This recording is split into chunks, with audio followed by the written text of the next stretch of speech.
Rabbi Glatstein, thank you for coming on the show this Erev Pesach. Thank you, Rabbi Aaron. Thank you for the opportunity. It's a real honor and pleasure to speak to the Hidabrut uh, audience. I'm going to share with you something very personal. My grandfather, Harav Mordechai Leib Glatstein, was a Holocaust survivor. He survived all the dark places, Dachau, Auschwitz, and throughout all of these travails, he carried with him the pure emunah, the pure faith in the coming of Moshiach, in the coming of the ultimate redemption of the Jewish people. And Pesach, and especially the Seder, is inextricably bound with the final redemption of the Jewish people. We have to ask ourselves one simple question. Common sense dictates that if you open up a book, the way the book begins and the way the book ends should capture the essence of what the book is all about. If you would want to go to a bookstore, you go to Barnes and Noble. Sometimes you flip, you take a look at the beginning of the book, you look at the end of the book. That usually gives you a pretty good idea what the book is about. It would be off-putting or inaccurate for an opening and closing not to be relevant to the content of the book. The Gemara even tells us that this model and phenomenon could be applied to the Torah itself. Namely, the Torah begins that Hashem clothed Adam and Eve, clothed Adam Harishon and his wife, and the Torah concludes that God buried Moshe Rabbeinu. So the Talmud teaches us if the Torah begins with Hashem's kindness and ends with Hashem's kindness, that indicates that the whole Torah, the content of the Torah, the essence of the Torah is reflecting the kindness of Hashem. So if we were to apply that paradigm to the Haggadah, well, we know the Haggadah begins with the declaration, Hashata Hacha L'Shana Haba B'Aradi Yisrael. This year we're here, next year in Israel. It ends, L'Shana Haba B'Yerushalayim. Next year in Jerusalem. By the way, I'll just share with you, dear friends, the words of the Haggadah are very precise. There's a precise number of words in the Haggadah. This is not just a story. It was written with divine inspiration. There are exactly 1,820 words in the Haggadah Shel Pesach. Do you know what the significance of that word count is? There's a sefer called Ahavas HaTorah, the love of the Torah, written by Rabbi Pinchas Ish Horowitz, who discovered that the number of words in the Haggadah is equal to the number of times God's name is mentioned in the 5 books of Moses in the Chumash, which indicates that the purpose of the Haggadah is to establish, to disseminate, to promulgate the name of Hashem, Hashem's reality, and Hashem's control of history and the world.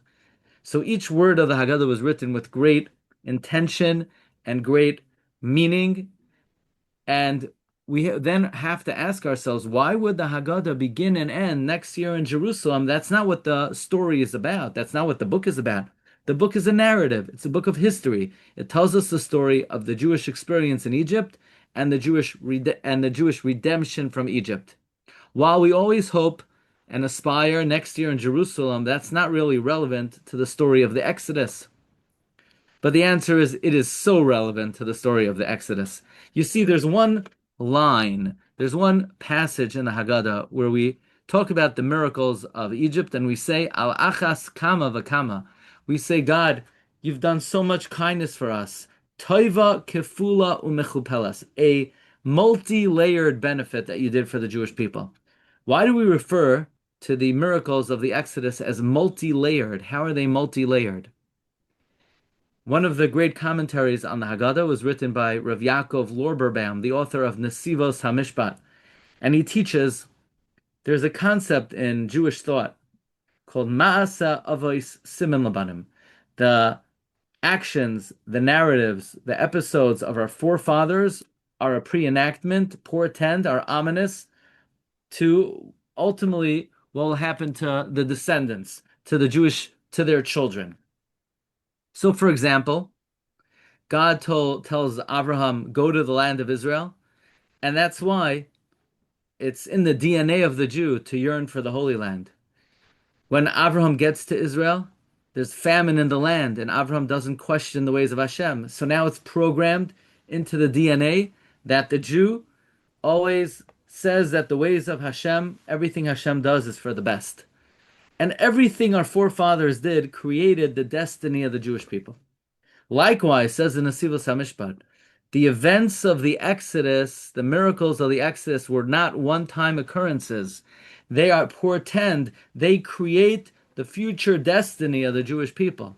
All the miracles of the end of days, all the miracles of what we call the time of the Geula Shalema, the final redemption, what we call the Achros Hayamim, the end of days, all of the miracles that we anticipate, the way Hashem created and paved the way for those miracles to occur ultimately is by making those miracles happen in Egypt. They then came down to the world, and now they will repeat themselves in the end of days. So it's important for every Jewish father and mother to know, and every Jew to know, that when we gather together at the Seder and we're reciting the Haggadah, and our children may ask us, why are we reciting the Haggadah? It's a story that happened so many years ago. How is it relevant to our lives? It's ancient history. It's important to convey that the Haggadah is not history. The Haggadah is the destiny of the Jewish people. All of these plagues, all of the redemption, the splitting of the sea, they will all repeat themselves before the coming of Moshiach. One of the great medieval commentaries, Rabbeinu Bechaye, teaches that all the prophets agree that the events of the Exodus will repeat themselves and come again in the times of the final redemption. We in fact encounter in the Haggadah, we bring up a verse in the Chumash that says, Kol leman tizkar es yoim tzeischa me'eretz Mitzrayim kol yemei chayecha. In order for you to remember the day I took you out of Egypt, all the days of your life. And the Haggadah expounds. It doesn't say the days of your life. It says all the days of your life. The days of your life says you need to remember the Exodus in this world, in this era. All the days of your life, the language of the Haggadah is lahavi limais hamashiach. It comes to include, we will still commemorate the Exodus when the Messiah comes. But it could also be interpreted, lahavi limais hamashiach. By recounting the events of the Exodus, it literally brings closer the coming of the Mashiach. Because by reciting the Haggadah, you know what the Haggadah is? The Haggadah basically is the handbook of redemption. If you wanted to know how will God bring the ultimate redemption to the Jewish people, it's through the events of Yetzias Mitzrayim. So we tell our children, this is not about the history of the Jewish people. This is about the destiny of the Jewish people. All of this is what we aspire to, what we look forward to. And in a certain sense, we see already miraculous events unfolding before our very eyes. You know, in the last couple of years, and even in the last couple of months, since October 7th, we've seen slowly the downfall of the enemies of the Jewish people that surround us in Eretz Yisrael, whether Hamas, whether Hezbollah, whether in Syria, and now Iran. And then this past Adar, on Shabbos, Parshas Zachar, the Shabbos that we recall and we remember the mitzvah to eradicate the evil of Amalek, the sworn enemy of the Jewish people, the avowed enemy, who made it his life's mission to destroy the Jewish people. He was eliminated on that Shabbos. These are not natural occurrences. This is the unfolding divine plan of Hashem to protect his beloved nation, to protect the Jewish people. And the fact that literally hundreds, thousands of missiles are fired in the direction of our holy country, and yet Hashem overwhelmingly has protected the Jewish population. These are all part of the miracles that will unfold in the end of days. And of course, we haven't even begun to scratch the surface. So we need to convey to our children, there are coming attractions in store for the Jewish people. When the great day arrives, everyone's going to want to jump on the bandwagon. But we're already on the bandwagon because our faith, our emunah in these coming events is so firm that on the night of the Seder, our hearts are aflame, Our souls are on fire with the conviction that through these events, Hashem is going to ultimately redeem the Jewish people. And that's why the Haggadah is bookended. Hashata hacha l'shana haba ba'arad Yisrael. This year we're here. Next year, in the land of Israel. L'shana haba b'Yerushalayim. These are not just hopeful opening and closing unrelated remarks to the Haggadah. They capture the essence of what the Haggadah is all about. It's interesting that there's a great discussion among scholars, among Torah sages in the world of academia, who wrote the Haggadah, who's the author of the Haggadah. And there is an opinion, the opinion of Reb Simcha Bunim of Parshischa. He brings that the author of the Haggadah is none other than Eliyahu HaNavi, Elijah the prophet. Doesn't Elijah the prophet have a busy schedule? How does he have time to compose the Haggadah? He has to attend the bris milahs, the circumcisions. Why is he? What is his connection to the Exodus?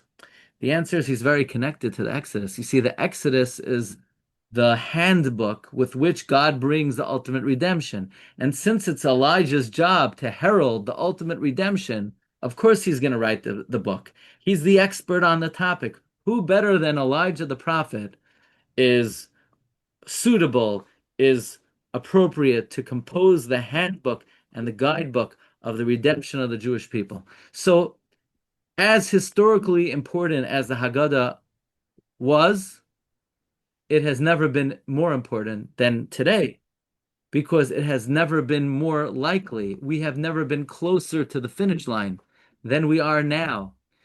All Jews need to understand what our relationship is with the Almighty. You see, if I were to ask you, who does God love more?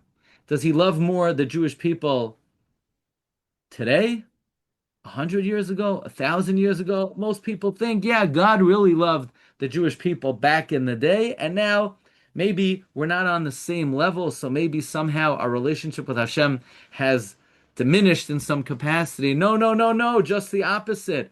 Ahava Rabba Ahavtanu Hashem Elokeinu.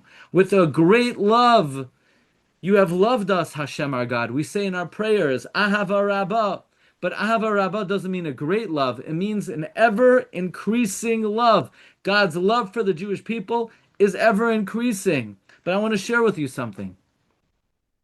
In 1973, Israel knew that they were going to be attacked. And they were in a very desperate situation.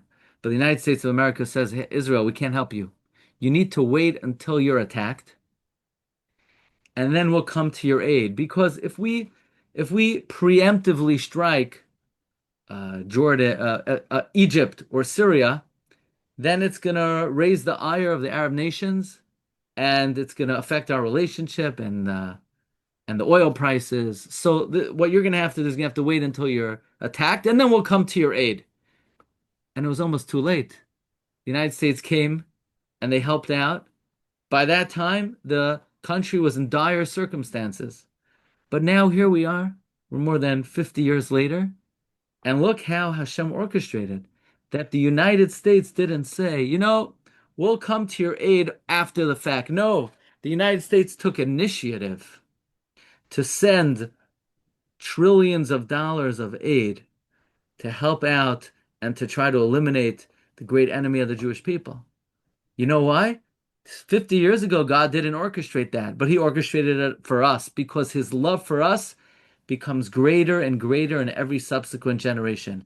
So as much as God loved us when he took us out of Egypt and he showed us great miracles, friends, you haven't seen anything yet. We're just getting started. It's just the beginning. Wait till you see the great outpouring of love that is designated. And this is what I'm coming to. It's designated. We have a tradition that even though the redemption could happen at any time, the month of Nisan, and specifically the 15th of Nisan, is a designated juncture for the redemption of the Jewish people. The Talmud teaches us we were redeemed from Egypt in Nisan. We will be redeemed again in Nisan, but Medrash Tanchuma teaches We were redeemed on the 15th of Nisan. We will be redeemed on the 15th of Nisan. And therefore, the night of the Seder, we open up the door. We invite Eliyahu, where we feel it in our bones. The time is ripe. We're awaiting, we're showing our faith in the coming of the redemption.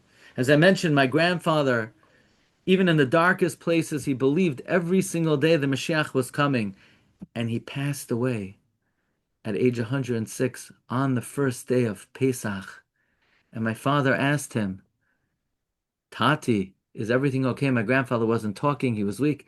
And my grandfather's final words, I'm waiting for the coming of Moshiach. And then his holy soul went up to Shamayim.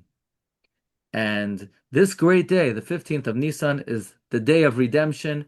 We were redeemed on that day, and we look forward to great coming attractions for the Jewish people. And the more we embrace the Torah, and the more we embrace other Jews, and the more we embrace Eretz Yisrael, the more we're connecting ourselves and attaching ourselves and ensuring the eternity of our people and our families and ourselves. So I want to take this opportunity to wish each and every one of you a Chag Kosher V'Sameach, a beautiful Yom Tov, a wonderful Yom Tov. Rabbi Aaron, I thank you for this opportunity to share with the Hidabrut audience and to whoever is listening a beautiful Yom Tov. May we see Besuros Tovos, good tidings for the Jewish people.